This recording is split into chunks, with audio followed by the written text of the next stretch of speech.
Good evening, everyone. I have to pretend it's evening. Actually, this is my first pre-record, so bear with me if we have any technical difficulties.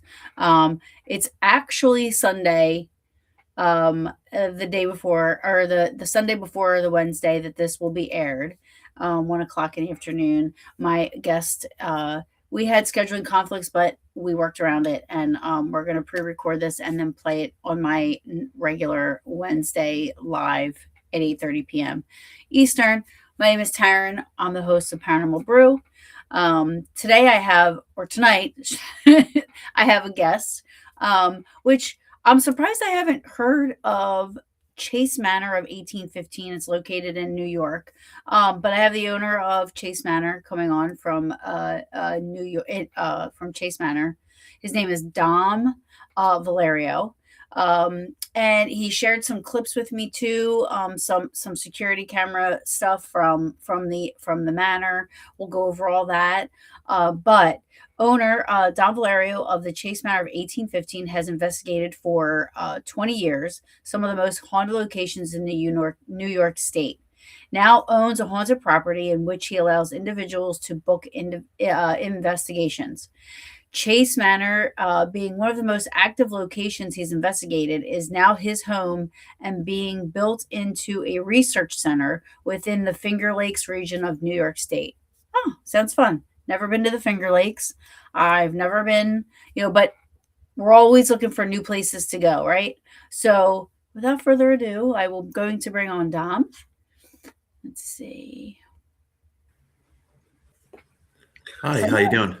Hi, how are you? How was that for an intro? Excellent. Yeah, so the Finger Lakes region, it's known for like wine and things like that. So, Yeah, for I've people always that wanted. like, Yeah, I've always wanted to go to the Finger Lakes, but I've never made it up that far. That's a pretty great. I'm down by. Oh, hello. yeah, Um, it's been on the whole time and hasn't rang till now. So, I'm from like right outside of Philly, like South Jersey, like you know what I mean. So I'm more, you know, um, but my team, my Peaches, I'm part of Paranormal Peaches. They're all up in North Jersey area. So they may be a little bit closer to you. So Chase Manor might be one of the locations that we might visit one day. Um, sounds good. so before we get into Chase Manor, let's start off a little bit about you, and how you got into the paranormal. What got you, let's go from point A to point C, being Chase Manor.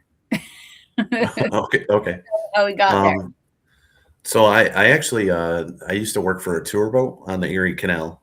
We toured the entire canal system, and while I was on the tour boat, I had a friend that had a haunting in his apartment. So that's what got me initially started into investigating. and we did a Ouija board session. Nothing happened. We did like EVP stuff, and I was going through the audio, and I heard a child's voice go, "Mommy, are we dead?" Oh, wow. And after that, I was hooked. Like I was just hooked on the paranormal. Yeah.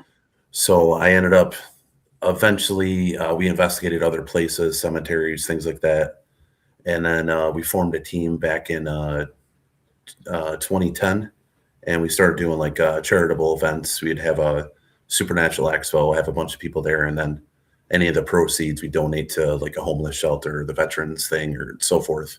Love that. So then after that, I kind of took. I was doing YouTube shows. Our our old team name was Upstate Supernatural. Then it was Upstate Ghosts. But I was doing like 3, 4 YouTube shows a week for like 3 years, and life changed, schedules changed, so I kind of stopped doing that. But I still had a passion for the paranormal, Sure. so we ended up going on what I would call our paranormal road trip, and it was my good friend John Huntington, my friend Pat from high school, my good friend Josh who lives in Amsterdam. Everybody was kind of scattered throughout the area. John was from North Maine, so he was the furthest. But we made like a week-long trip where we would go to different haunted locations and went to some of the, Hinsdale, Wildwood, Rolling Hills, Sweet Home Estates, Broad Albin. Um, the Chase was actually on that list too, and Wilson Castle, numerous other places. And John he's been everywhere, like in the entire uh, country. Like he's been to Trans-Allegheny, all the big ones throughout Sure. the. So from that, our it was not last year, the year before. We were looking to find an extra place to investigate, and I had a friend that was basically looking. She was the caretaker. She was affiliated with the Chase Manor, and she goes, "You got to investigate here." So I was like, "All right, well, we're looking for a place." So we went here after going to Hinsdale, Wildwood, and Sweet Home. And as soon as I walked in the door, I heard a female voice audibly go, "Hello," Hmm. and I was like, "Okay, that's pretty awesome." Yeah. And I'm walking through the place, and I'm like, "This is beautiful." Like it's an old Victorian house, built in 1800s, and the activity was just off the handle. Like it was, uh, we had a doll, like a trigger object doll that we had set up on a table. We asked if they would knock it down. They did. Um, the EVPs, like you can walk through this house anytime. It doesn't have to be day or night. And I tell anybody, just take your phone, uh, record for like a minute, and you're going to have EVPs throughout the whole thing. You probably have like 10 or 15. And it's just a very active place. And after I kind of had been here, I was already looking for a house, but I didn't really think in the capacity of like buying a house that was haunted and doing Right. what I'm doing now. But I've kind of like bonded with the spirits, like they feel like family. I feel like I'm their estranged uncle. You know what Right. I mean? Right. So it's And I'm pretty sure cool. they love that you're taking care of the place. Yeah, I try to set it up. While I'm setting up rooms, I'll jump on the surveillance and listen to it. And if I can hear like whispers in the audio, I'll say, "Do you want this here? Do you want that there?" And I'm trying to set it up so they're happy with how it's set up. Right. So it's been an interesting journey. So prior to your experience, were you interested in the paranormal? Were you like, into the paranormal prior to you having an experience? When my grandmother died when I was 6, and I remember seeing an apparition of a woman standing over my bed when I was like 8 or 9. Mhm. But I didn't really have good memories of my grandmother. Like I didn't see her that often. Sure. And I remember it was like maybe a year later, my mom's going through photo albums, and she goes, "Oh, this is a photo of my mom. It's your grandmother." And it was the woman that was standing over my bed. So I've always had a curiosity in the paranormal or like ghosts and things. But I mean, nobody really labeled it, or it wasn't like mainstream back when I was a kid. I mean, Right. it really didn't become uh, like known as the paranormal or known as like the mainstream aspect until like the late 90s, early 2000s with all the shows and stuff Yeah. coming out. Yeah. Ghost hunters, I think ghost hunters put everything on, kind of like started the whole ghost hunting trend for sure. Yeah, I think they brought it more to light where people didn't have to feel afraid to talk Right. about it, like because everybody would. I remember my parents were like, no, that didn't happen. You're crazy. Like Yeah. that was always the stigma is if you start talking about it, people are going to think you're nuts or Yeah. it's just not real. So So mom and dad didn't believe. No, no, nobody in the family believed. my mom kind of thought it was a waste of my time and money and things like that, and my dad honestly, he was impressed with what we were accomplishing. He may not have agreed with it existing, but he thought it was interesting, and he was always, and I'm sure they both were, but impressed with us like raising money to donate to charities and Yeah, stuff, doing absolutely. this stuff. So I mean, they were thankful in that. But my mom, she was always um, very comical and tried to like do little jokes and stuff. She got me a little box. I'll never forget it. It was like a little jewelry box with a cotton in it, and you lift it up, and on the bottom it said "ghost." I'm like, really, mom? Like she's just trying to, do little pics, Yeah, But that's cute. That's that cute. was just how she always was. So Yes.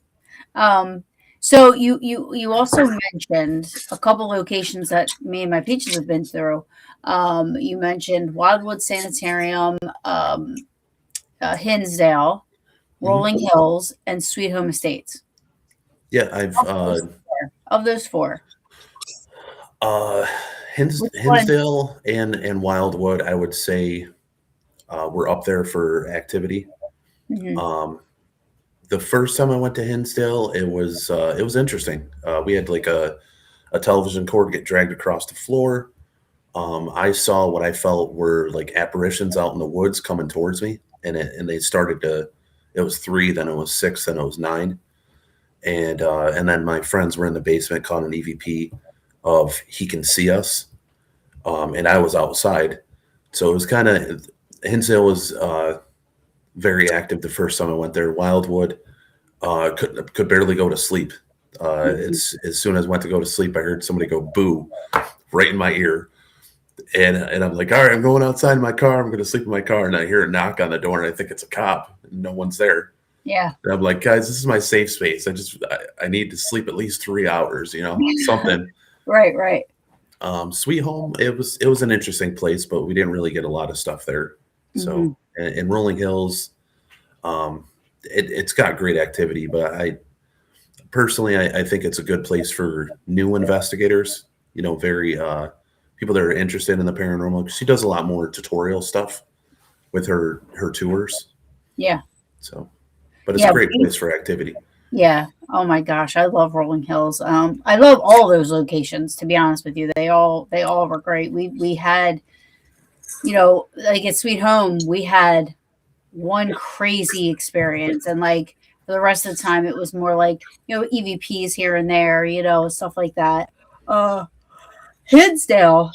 Hinsdale, you brought up something interesting because something similar happened to us where so there's six of us, and I think there were six of us there. I can't remember if there were six or seven of us at the time, but six of us were there. So three girls remained in the house because we were like, right, what if we split up a little bit, and then Mhm. three of us went outside. So three of us went outside, and no, two were inside, three of us were outside. Three and three we split up.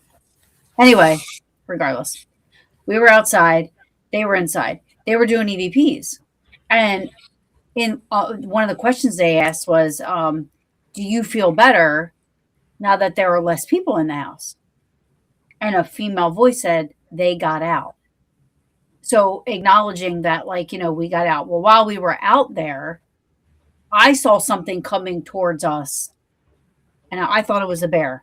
Okay, it looked like a bear. I don't know what the heck it was, but I got so scared. Like, it's the scaredest I've ever been on an investigation. I've never ran, I've never been afraid, but literally, I thought it was a bear. and I stood up, my equipment went flying everywhere, and but my butt cheeks couldn't clench any harder. A tear came out of my eye, and I went running into the house because I thought it was a bear. Now the two girls remained outside and were like, as this thing was coming towards us, it looked like it separated. It looked like there were like two or three, like, and Hmm. you know what I mean? Like, so I don't know. I can't vouch for that because I didn't see what Was they. it near the stairs going into the So, woods? so no, it was out near where they have the unmarked graves. We were out there at first, and Okay. that's kind of where it was coming from, like out back towards like where like the pond is and everything, like coming towards the Hmm. house.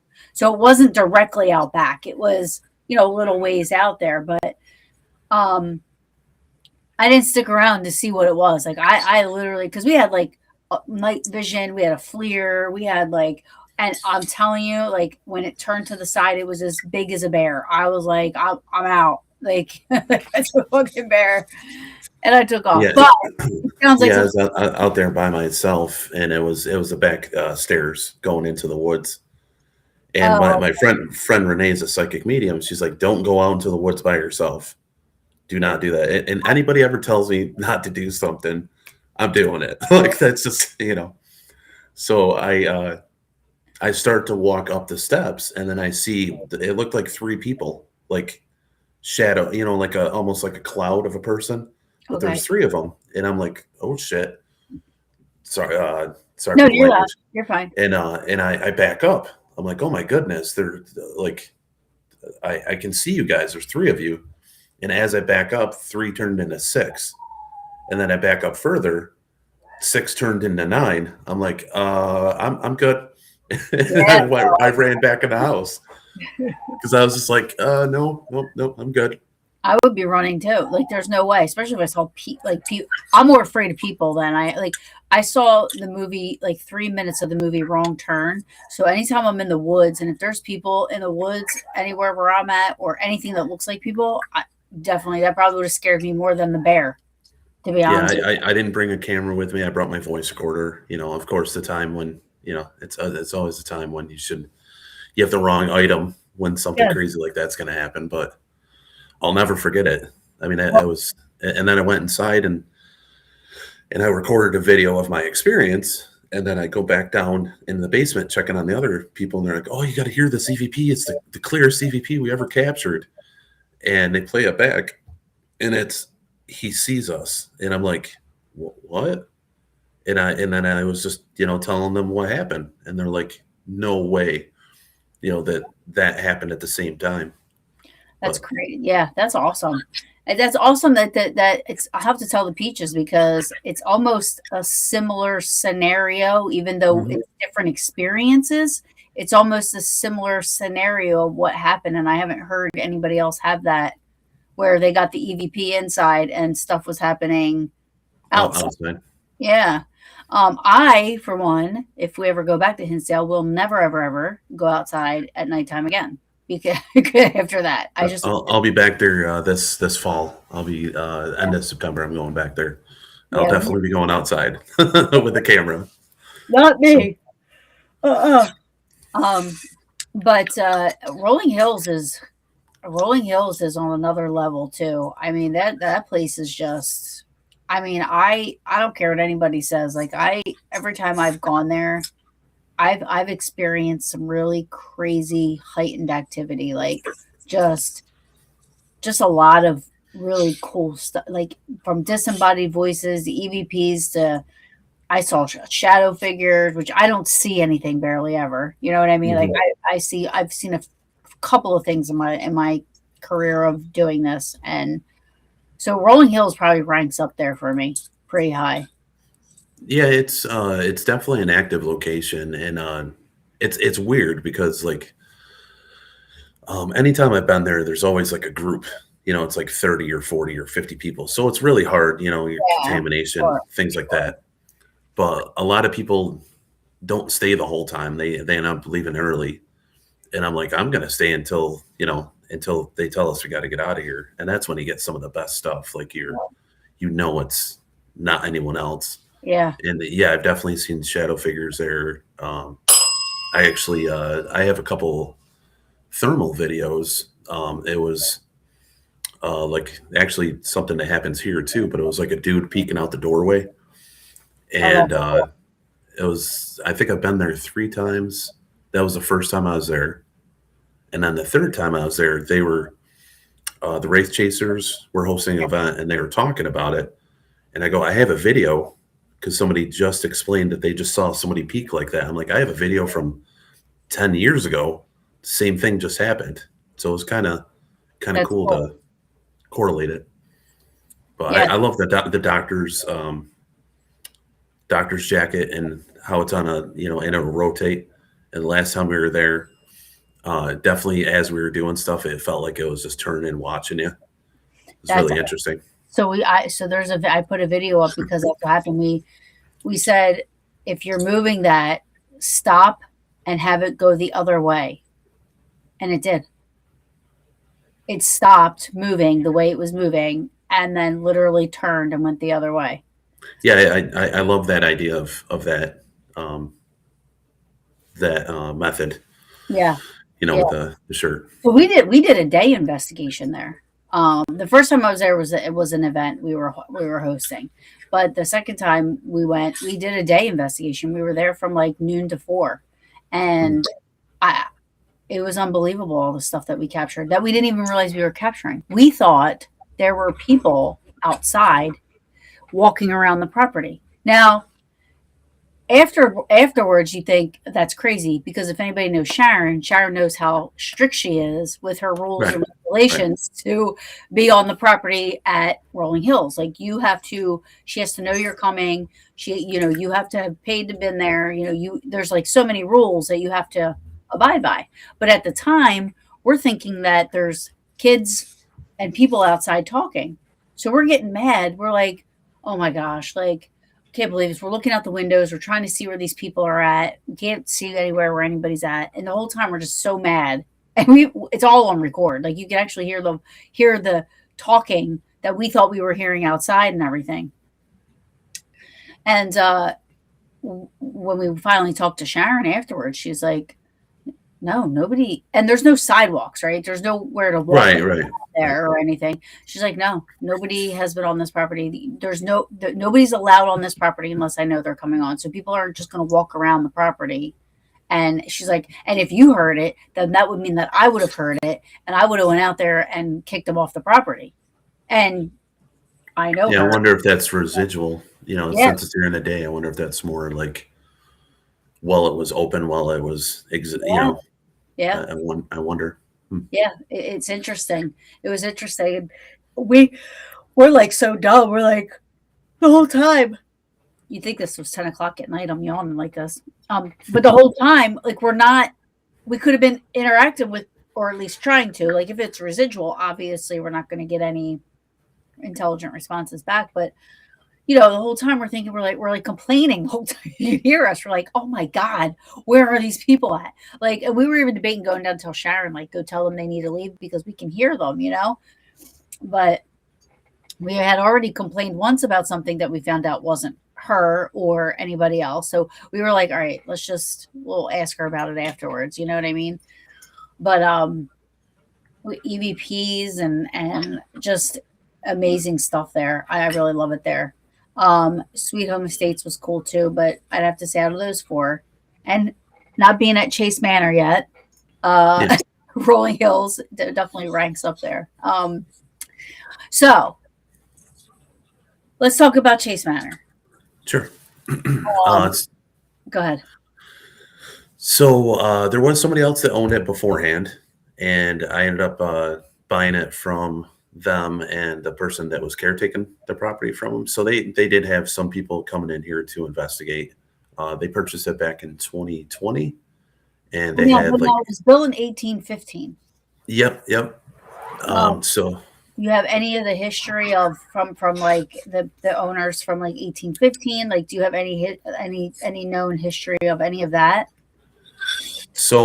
thankfully, my sister is kind of a skeptical person, and I've also gone to the historian's office myself. But my sister's kind of taken upon it herself to like. research, to Good. do research and find old newspapers. So I do have a lot of information from whatever we can find from the previous people that have lived here when it was built, things like that. And I'm still learning more. I mean, there's still I can go back all the way to about 1812, 1815 with documentation, and then I've heard further back from other people's stories and things like that. So I mean, the history that I have documentation wise goes from about 1800 to now, Okay. for the most part, and then anything before that is kind of almost like folklore per se. But it So used was to be, there a you, structure on the property prior to this being built?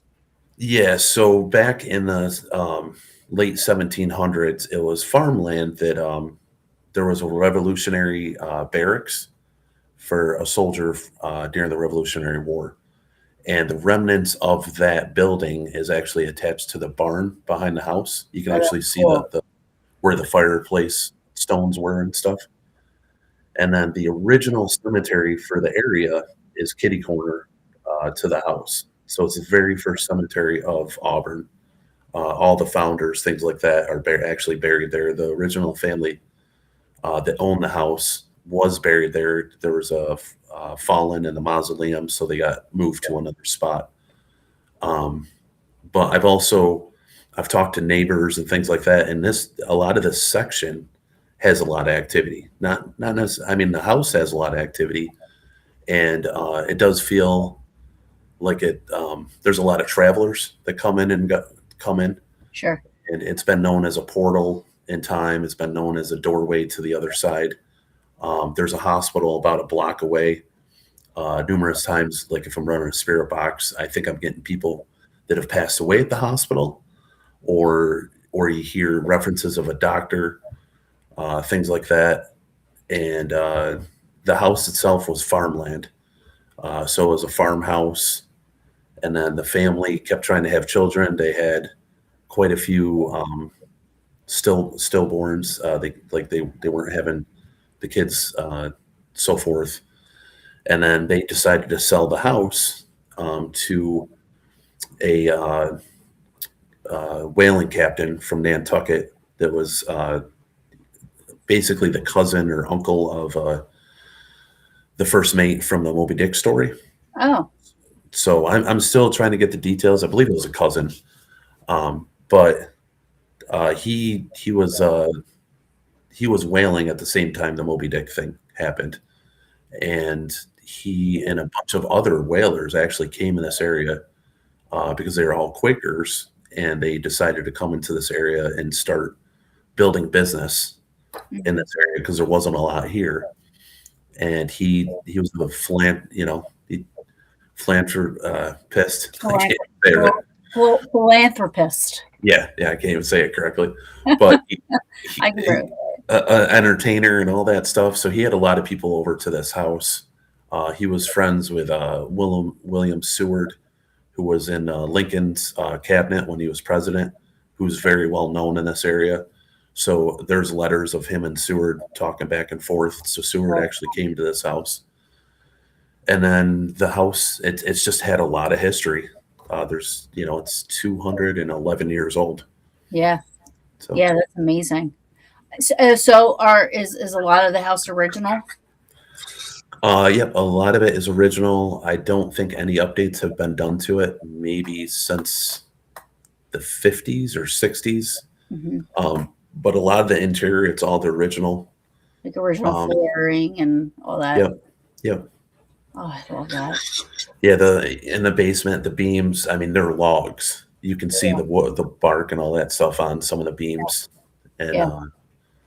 I mean, there's been repairs that I've had to do because, obviously, Yeah. you know, Yeah. things are going to deteriorate over Yeah. time. 211 years old. Obviously, yes. Yeah. You have to keep up, and I get that. I love I love even if I were to come there and not have anything happen, which by what you're saying would not happen. But even if, let's just say, nothing happened, just being in a place that has that much history, you know what I mean? Like walking in footsteps that other people have walked in, and being in a place that has all this history enclosed. It's like a time capsule in itself. Hmm. You know what I mean? The Yeah. house. And I just I adore properties like that. I love it. And I think if you go into a place like that with that kind of time, like mind frame, I think you tend to be you're open more to all the possibilities that a property can offer.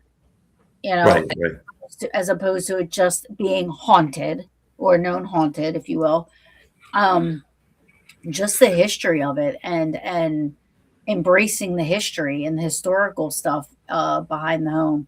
You know, they I can't, like, I'm in my house right now. My house right now was built in the 1950s, right? Um, and I can't imagine 200 years from now somebody walking through my house, and you know, I just don't think houses are going to last as long as what they did from back then. I feel like they were built different. They were built sturdy. They were built strong. They Yeah, were, I've had a lot of people come through and they're like, "Wow, this place, as old as it is, it has really good bones." Like it yeah, has, and I mean, there's parts of it that it's one of the floors had like termite damage, but it wasn't recent termite damage. It was probably like 50 years old termite right. damage, and we ripped out the entire floor, redid it, so now Yeah, it's nice and sturdy. Resupported everything with it. There's a well or a cistern. I'm not sure if you're. Some people don't know what a cistern is. I Cistern is know. a well underneath a house. So there's a well that's 8 foot tall by 10 foot wide that is underneath the house. And basically, rainwater would come through the roof. There's little spigots in the roof.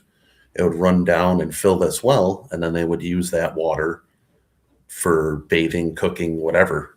Interesting. And So, you can see it. It's like open. yep, yep. Yeah, we made it. There's a railing and stuff we have around it. There's a ladder Right. you can go down into it. I mean, it's one of the spirits, I believe, actually was playing hide and seek and died in the cistern. Oh no. So, um, but again, I'm still trying to get the factual information on the deaths of the Yeah. individuals here. Yeah. But It's tough because a lot of times they didn't document a lot. Like, you think they did because we have all this documentation of all these other places and this and that, but they really didn't document a lot yeah, of. I found a lot of information before the Civil War is scarce. Anything after the Civil War, there's a lot of information, at least in this area. Right. Right. So, Yeah, I think and that's what, like, I'm a big Gettysburg person, so I think I'm like, we have all this information from Gettysburg, so you think like you just automatically think everywhere else was the same, right. but it's not always the case. Like, you learn as you talk to more people that own places like you own, and or they're like, yeah, we can't find much on it because they really didn't do a lot of documenting back then, and they would bury people right on their own properties. They would, and they wouldn't document that kind of stuff. I don't know. Um, Now, you sent me some clips from some of your yeah. Were you investigating in all of them, or was it sometimes you guys are just sitting around hanging out? I mean, A lot of times, a lot of times we're just kind of sitting around, hanging out, maybe do a spirit box session, things like that. I mean, I have other clips from other people investigating this. The clips I sent you are really kind of like the highlighted things of just random experiences that have happened in the house that were just kind of unbelievable, um, well, I'm like gonna play one. shadow play and things like that. So, Yeah, I'm gonna play the one that impressed me the most first, okay, and then I want to talk about it because it was definitely interesting. Now, I will tell you, and I don't knock anybody that uses spirit boxes or anything like that.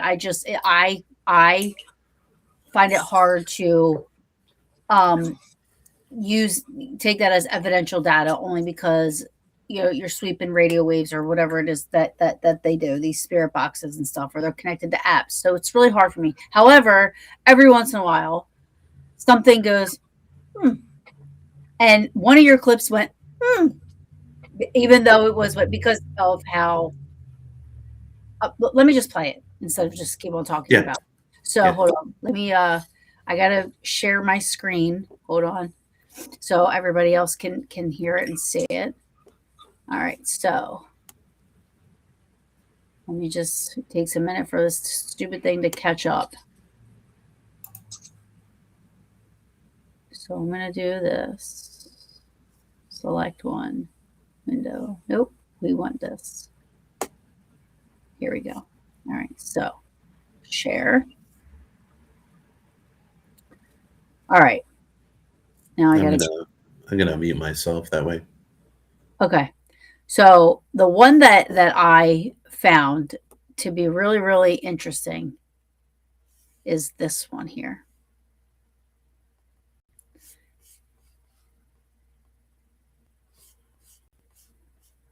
Oh wait.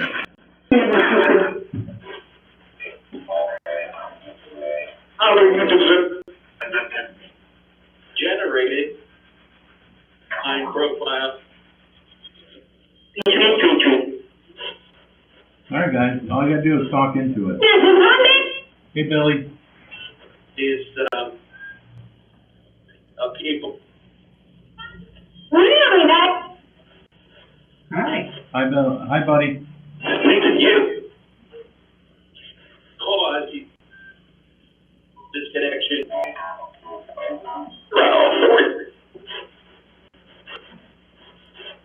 You want me to get up? Put it up. This is Nick what's on Twitter. Yeah, you're coming through, buddy. That sounds good. Yeah, sounds good. Before 8:37. How you doing tonight, buddy? Oh, there, boy. That's pretty sad. 0%. So much it is or 8:20.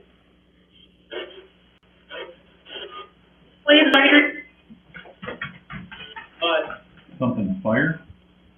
is his Make space. Billy, you still here? Billy, you still here? Can you just say hey? does it have Use code red.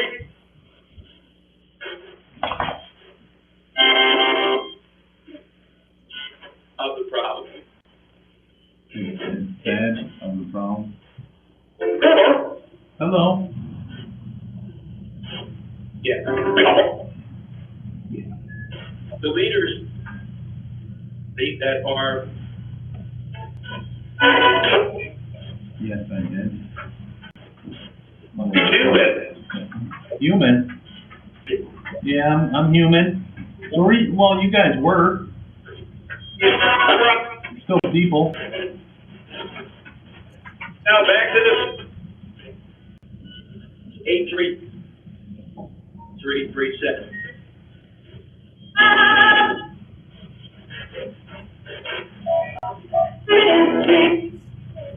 You're just a boy? I beat you. You want to beat me? Or you just beat me or something? Blankless on this. All right. So, um, that one really got me because one, the Billy voice is consistent throughout that whole thing. Like you keep hearing that same, and it sounds like he's answering your questions. It sounds like he says, "Yeah, I'm good." At one point, you know what I mean? And then, another thing is the dog reacting.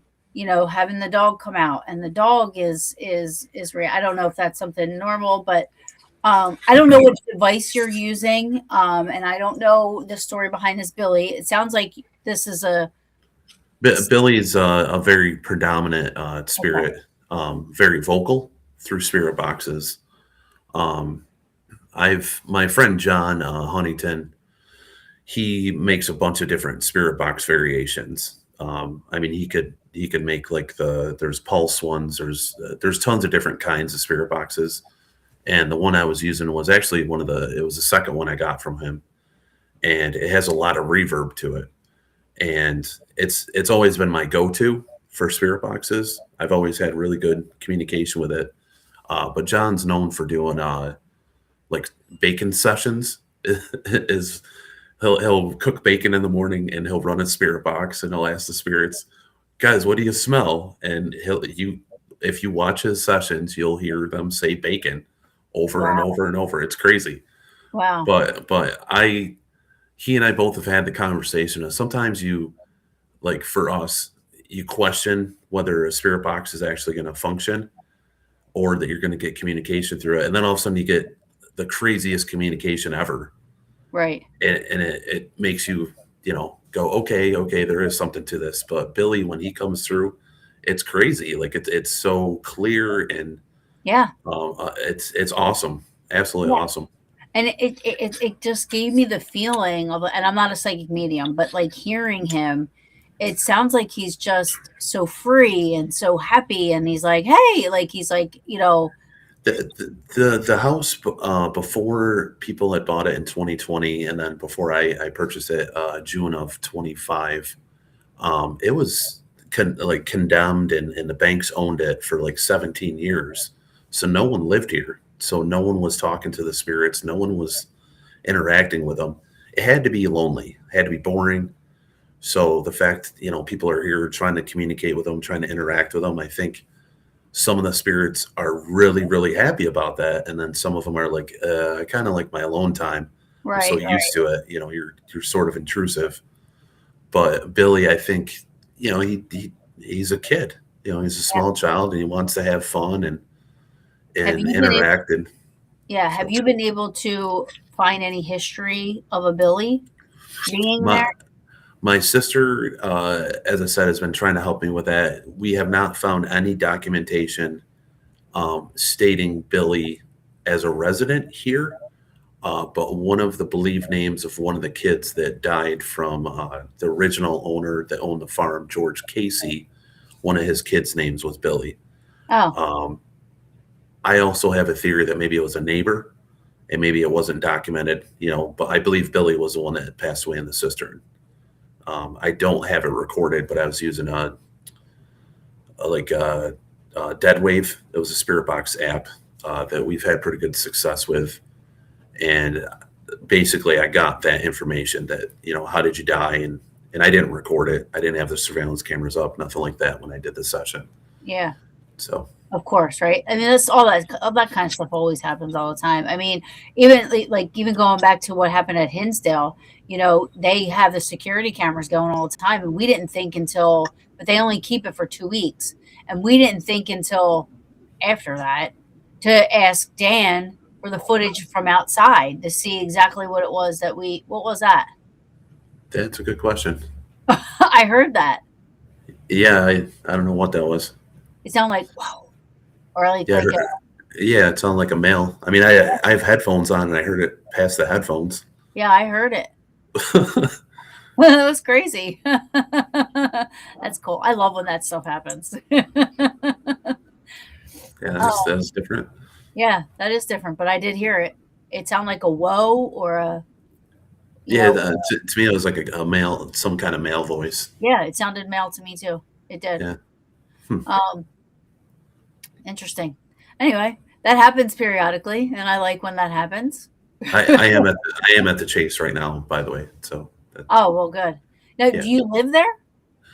I'm in the process of building a room underneath the kitchen to basically turn that into like a bedroom, living room area for myself.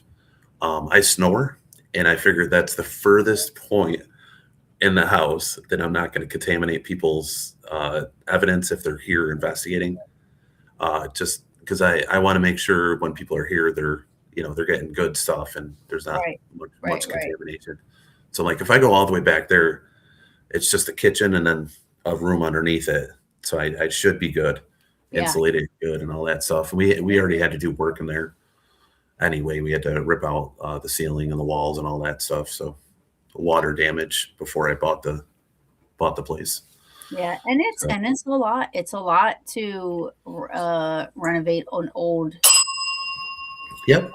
Yes, yes, it's a lot to renovate an old. Now it's not on a historical registry, so it's not like you have to like.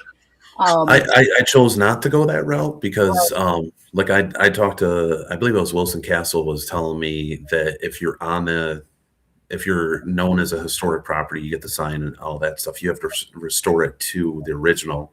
exactly. And I'd already done the roof. I already put a new metal roof on the house. That was the first thing I had done because I'm like, I'm not going to start working on everything until the roof is good Right. because you're Sure. just gonna, so forth. Yeah. Um, so I was like, well, I guess I'm not going to do that, but I am looking into the folklore sign, which I just got to go to the historian's office and all that stuff and get that situated. But I figured instead of doing the historic thing, you can get grants, things like that with that. But a lot of people are saying you're spending millions of dollars trying to restore the place, Yeah.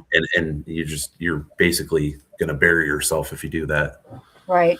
Yeah, So I hear a lot of property owners say that they don't want to do the historical site because of that very reason. You want to be able to you know renovate to what I mean, to keep it to where it is, but not. I mean, it's so expensive. I mean, even windows to try oh to. yeah, yeah, yeah. I know one property owner that is on the historical site, and they have the original windows, and like to replace one window, it's thousands upon thousands of dollars to replace one window. In Yeah, a I have a property. lot of the original windows in the front of the house. I mean, they might have been replaced in the early 20s or 30s, but they're old. Yeah, they're the old style. So Which is still old. The hundred. I mean, people think like 1920 isn't old, but it's over 100 years old. yeah, yeah, So I mean, it's still. And a property again doesn't have to be. It could be a brand new property. Depends on the land, and there was a lot of stuff that occurred on the land prior. You're cat corner to a cemetery. You know what I mean? There's a whole trifecta. The well. I mean, like you have like a whole trifecta of stuff going on there that kind of probably helps to enhance yeah. the. As I said, a lot of the so this house,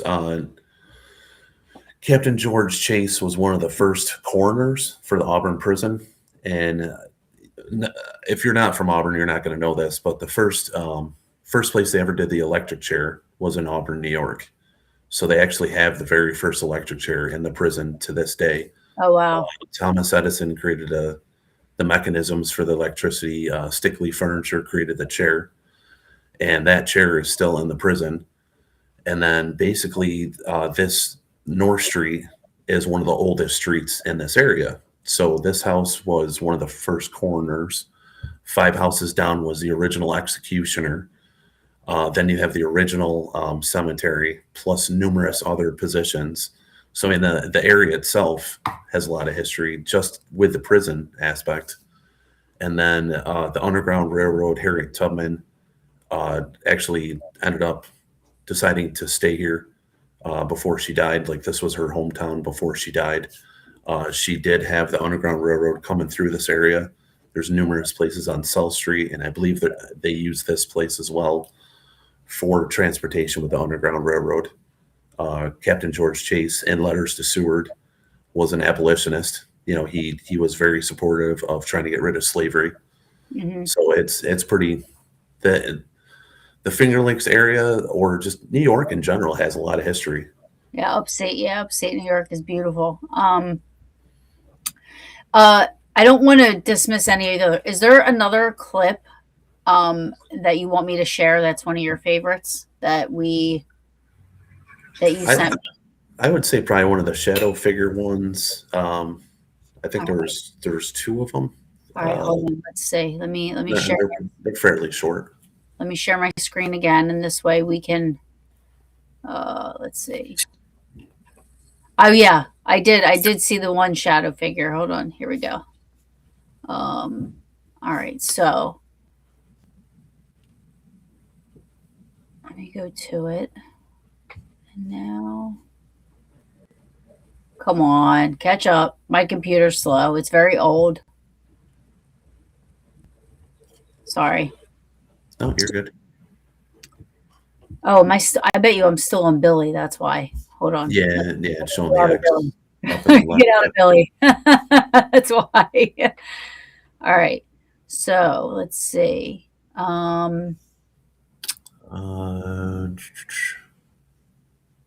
Let's see. I can't remember. I did download one of them, but then I was like, you know what? I'm just going to pull them all up. There should be a one that you should be able to see thumbnails. I'm guessing.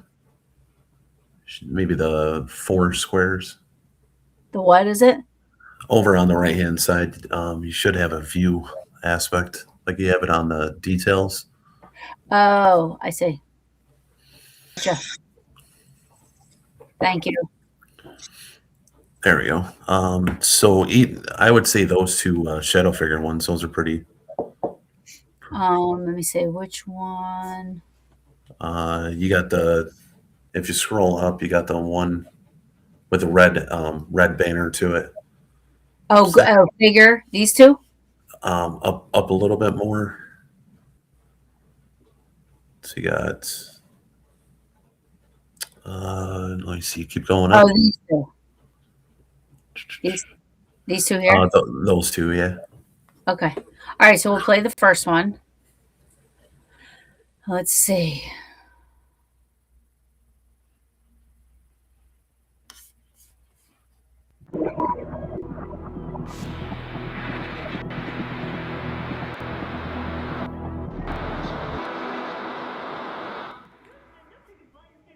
We'll play that again.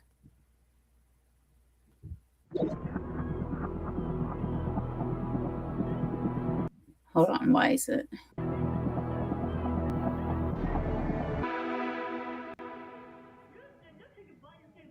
Let me do this.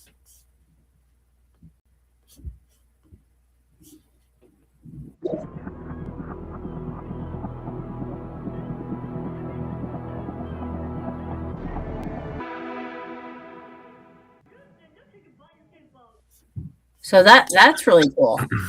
Yeah, So- it's right where the line is. Yeah, it stops right at the mirror, and that mirror is actually known for being haunted.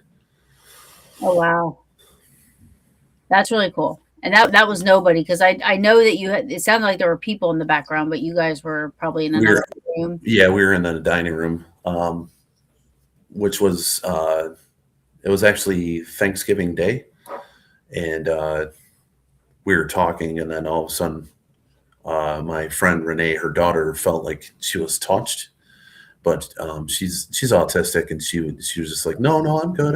And then we're like, did somebody touch you? She's like, well, yeah, no. So we went back and looked at the footage and saw that. And I was like, huh.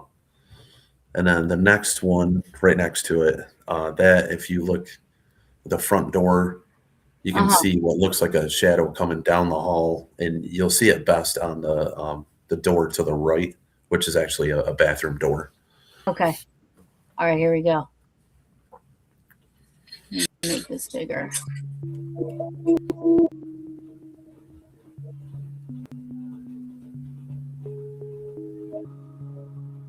And move fast. Yeah, when they move pretty quick. Because you see it starts up here. Yep. Did I play it? Hold on. And then it comes down to this door right away.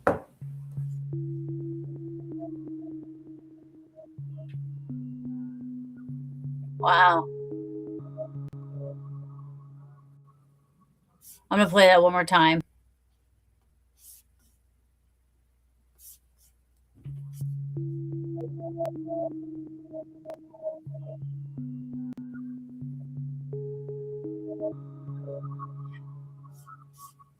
And what's interesting is that, you can see in the other room, and the light is bright enough that you can see nobody is walking around in that room, or else you would see. And I think the shadow of a person would be much darker. Oh, you're still muted. Yeah, I was in the dining room. So I had just walked through that room and came into the dining room, which is where I am right now. And and then I looked at the footage and saw that afterwards. That's pretty Because cool. I was it was a few days. I want to say it was a few days after the other one, so I was trying to see if I would get see that shadow move again. Right. Right. So, Wow. but Is there yeah, any other ones that you want me to share? Just, I mean, like, I don't mind. Like, you tell me because you send me a lot, but I mean, we can. yeah. The other one. I know you said you're not and a lot of people aren't big fans of the spirit box stuff. I find this one a little humorous because I was trying to do a tutorial video, and at the end of it, you can actually hear them say "sweep." I stuttered on the word "sweep," and then you hear them say it for me. Yeah, like, So okay, hold on. Let's see. You tell me. it's the one right next to it. As I'm recording a tutorial, I stumble. Oh, okay. Yeah. All right, ready? Here we go. Okay. You now will put a sweep knob on it for adjusting. Sweep. I find it humorous, but I mean it's so profound. I'm like, Let me play it one more time. Okay. You now will put a sweep knob on it for adjusting. Sweep. That's cool. and then the other one is actually through one above it. It shows the guy in a bedroom. Okay. That's my friend Josh. He was helping me with a lot of the repairs. Okay. But what you're going to hear in this is actually not a spirit box. It's EVP through the surveillance system, and he didn't hear that. He didn't hear this when it was happening. Okay, so you're talking about It's right above it, right there with the shirt and the pants. He's sitting down. It's the second. Yeah, that one. It's black and white. okay. All right.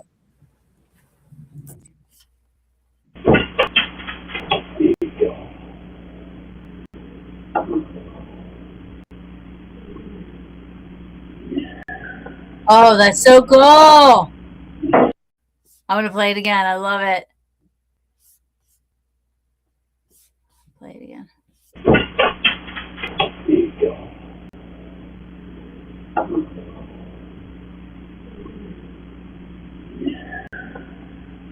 Wow. Wait a minute. Is he saying lay down on the floor and then you hear yeah, or is that all like? He didn't say it. He wasn't saying anything. That's all. Yeah, that's all from surveillance. He didn't say a word. Wow. Because at first I'm like, maybe he's telling the dog to lay down. You know what I mean? I thought the same thing. Absolutely. And then Yeah. the yeah is what creeped him out the most, but he didn't hear any of that when he was doing any of that stuff. I'm going to play that again. I love EVPs. EVPs are my favorite thing in the world. Like, it's my favorite type of any type of evidential data, anything. So I'm going to play that again because I think that's really cool. But now I'm going to go because at first I thought it was him saying lay down. I thought he was talking to the dog. But let's see.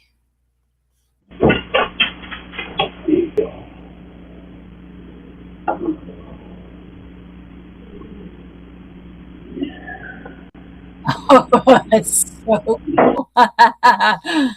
I love that. I love that. Are there any other ones, EVP wise? Let me see what other ones So let's see. You sent me. The first one is the crystal gets knocked off the spirit box, and you hear "oops" after they knock it off. That one's kind of funny. But a lot of them are. There is a lot of spirit box stuff in there. Oh, that one was really cool. Thanks for pointing that one out. We can watch this one too. Let's see. How many are in here with us?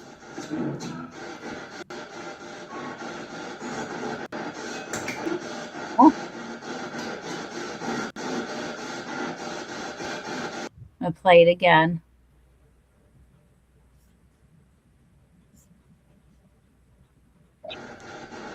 How many are in here with us?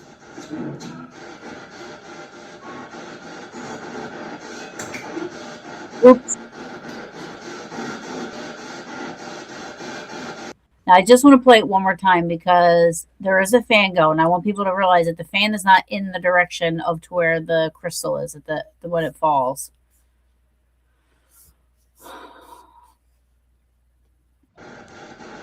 How many are in here with us?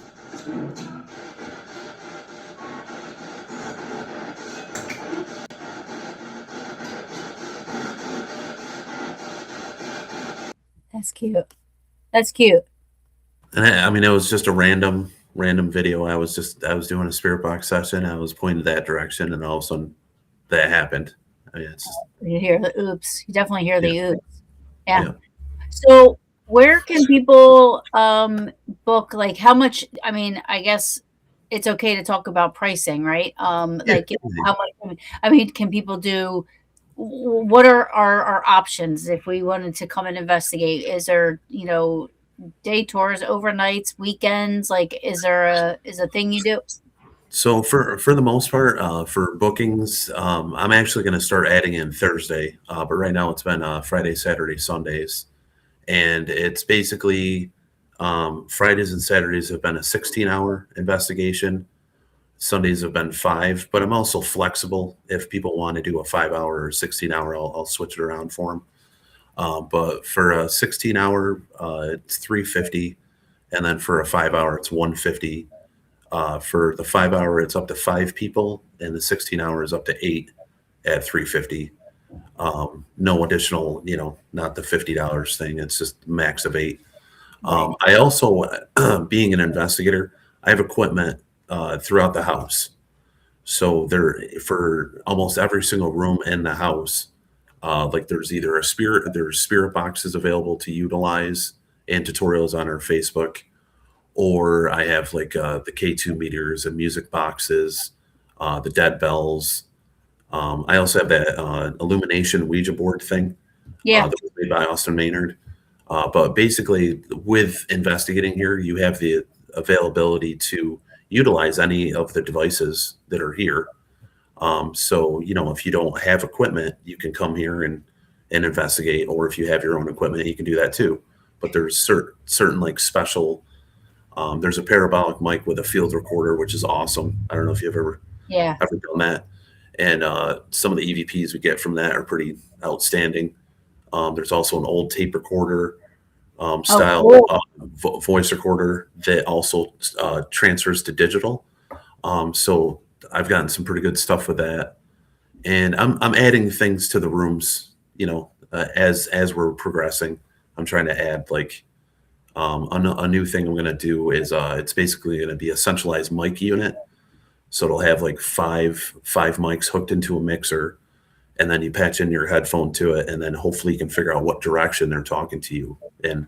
That's cool. So that's something down the road I'm going to be building and putting in here. And so when you say 16 hours, so like, let's just say me and my peaches want to come up, would we be able to stay the whole weekend, or? And for people that are filming or people that want to do like a double booking, just message me privately and I'll work out work out a deal for you. Okay. Yeah. Because that's what we usually do. We'll usually do Thursday to Sundays or Friday to Sunday, especially if we're driving far. You know what I mean? Right. If there's a way that we can just stay there, what I mean? Yep. Like, There's 5 bedrooms upstairs. Each of the bedrooms have beds. There's a nightstand with an alarm clock, TVs, all that stuff. I put the TVs in there in a capacity of when my friend Josh was helping me work here. He was staying in the parlor, and in order for him to go to sleep, he had to have the TV on because it would be he'd hear footsteps, he'd hear voices. Yeah. So he'd turn the TV on and just play a movie or something just to fall asleep. And I've had numerous people that have tried to sleep upstairs, and every single time, if they don't have something going, they're hearing footsteps, they're hearing tons of stuff going on around them. Oh, that's cool. So, yeah. And running water, right? Yeah. Have 2 working showers, 3 bathrooms in the house. I also have there's coffee and water for anybody, as they're staying here. Cool. and there's a bunch of menus on the fridge for different local restaurants and things like that. Awesome. Awesome. Yep. Well, I'm definitely going to talk to the Peaches about this one, because, it's a new place for us. And again, I apologize, but I haven't heard of Chase Manor yet. Thank you for, Matt. Yeah, it hasn't really gotten a lot of notice. Before the other people were just having like big YouTubers come in, Yeah. and then basically when I took over and purchased the place in June, I focused for a bunch of months getting it repaired, and then last October, I just opened up for letting people investigate. That's awesome. Well, I mean, I wish you all the best, and I really, really hope that this, becomes something really good for you. And I hope that me and the Peaches get to actually come up and investigate and experience it. I would love to come up, and check your place out. So I'll definitely be in touch with that for sure. Okay, sounds good. Because your prices are very reasonable considering like what people are charging nowadays too. Yeah, I mean, going to Hinsdale, Wildwood, things like that. I mean, I look at their pricing, and I'm like, I felt that was a reasonable price, and I know what the other places are charging for stuff, but I'm like, I'm not out there to become rich. My whole thing with doing this is to sustain the house, to keep the house going. And then eventually I do have goals of like, I want to build a music studio out in the barn, Yeah. and also have like an office and a filming spot for some indie film stuff that I do. Yeah. So basically, if the paranormal thing's not helping the house, at least the other things will. Yeah. So, Sure. so I'm trying to have it, everything works for each other. Yeah. But I mean, I figured I've always had a lot of equipment. So I figured as an investigator and knowing going to other places, there isn't stuff there for them unless you bring the stuff in. Sure. I figured it would make it better for people, if there's stuff here. Yeah. So, if they're a newbie, they can try something they've seen, on TV or whatever else. So, Well, and I also, like you said, you have tutorials on your website. So Yep. even if they don't know how they're using something, at least you have something where they can say, okay, this is what we're supposed to do with this piece of equipment, which is good. I like that. That's pretty awesome. With that being said, thanks, Dom, for coming on. thanks for the invite. So, Yeah, appreciate no, coming on. everybody, please go check out. Do you have a website for Chase Manor, or is it just?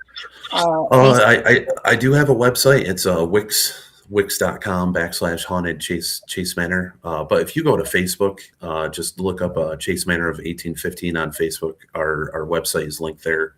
Our bookings are through Eventbrite right now. Eventually, I'll be having that through the website too. But you can get to Eventbrite from the website as well. But a lot of the content, most of it is on Facebook. Awesome.